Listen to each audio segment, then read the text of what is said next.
Друзья, всем привет! Сегодня я расскажу вам маленький секрет, как увеличить губы без гематомы и без отека.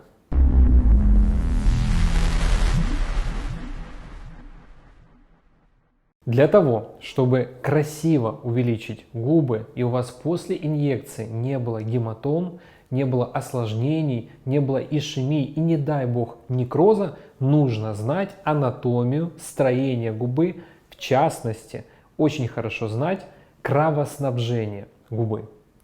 Конечно же, многие из вас могут загуглить картинки кровоснабжения губ.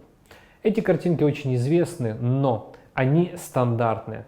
А в каждом случае у каждой девушки сосуды расположены на разной глубине, они разной толщины. И в каждом случае у вас есть большой риск получить гематому или отек. Сейчас я вам покажу на нескольких примерах, где располагаются сосуды в губах. И вы увидите, что они довольно поверхностные, а иногда располагаются совершенно аномально. И вы никак не можете это предугадать, вы не можете этого знать, если вы не проводите сонографическое мультипараметрическое обследование перед инъекцией. Видео обследования, которые вы сейчас увидите, проводятся у нас в клинике. Перед проведением инъекции, перед проведением процедуры мы выполняем сонографическое обследование, и мы точно знаем, где находится сосуд, какой он формы, какой он толщины и на какой глубине. Вот так проводится это обследование. В реальном времени вы видите, где располагается сосуд. Вы видите, какой он, на какой глубине, как он извивается, и вы точно знаете, где вы можете его задеть. Вот один из примеров. Маленькие сосуды.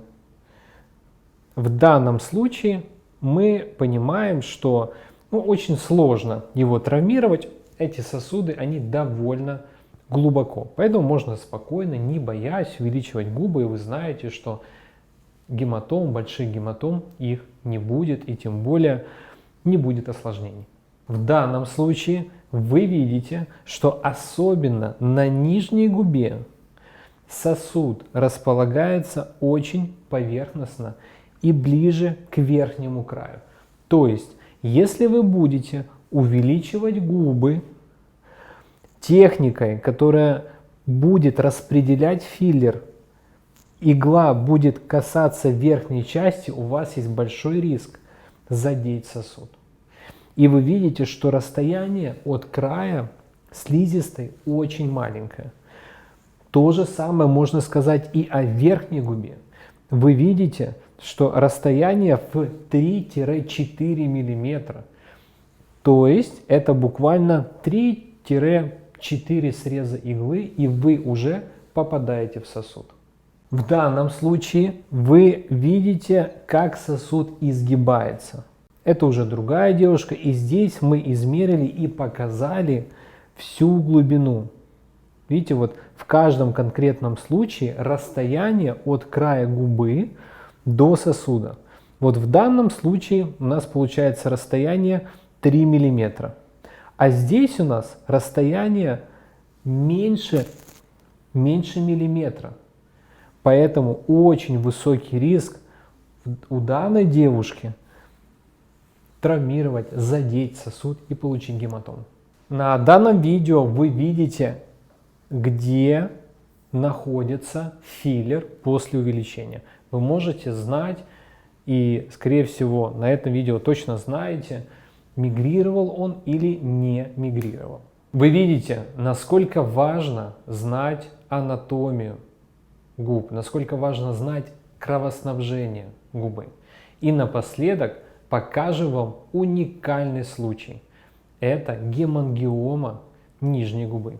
И если бы мы не знали этого, то очень большой риск попасть в сосуд, попасть в разрастание сосуда. И это бы привело к огромной гематоме и неудовлетворенности клиента. Рассказывай. У нас здесь врожденная гемангиома, правильно? Так, И мы это сейчас покажем на УЗИ. Угу. Світла забагато нам буде для УЗД? Чудово.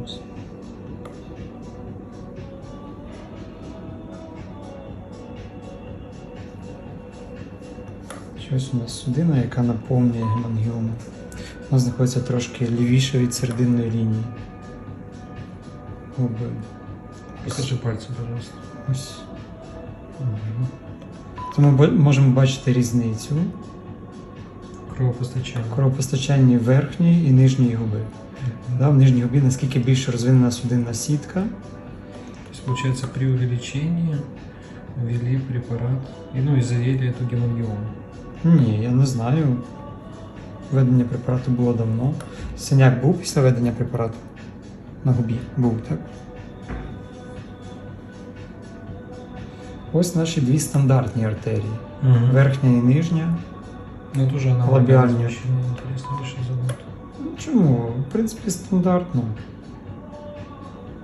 Просто показую до того, що вони приблизно однакові. І в верхній, і в нижній губі.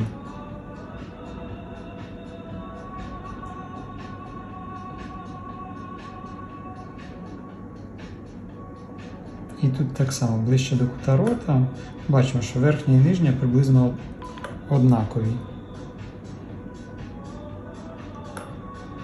По своїй крові. Тобто живляча артерія, яка живить гемангіому дану, вона знаходиться в нижній губі зліва. Ось основна от. Гілка, основна розголуджуюча частина. Если вы интересуетесь косметологией, инъекционной косметологией, подписывайтесь на наш телеграм-канал, а также подписывайтесь на наш инстаграм-канал, и вы будете в курсе всех самых современных процедур и результатов.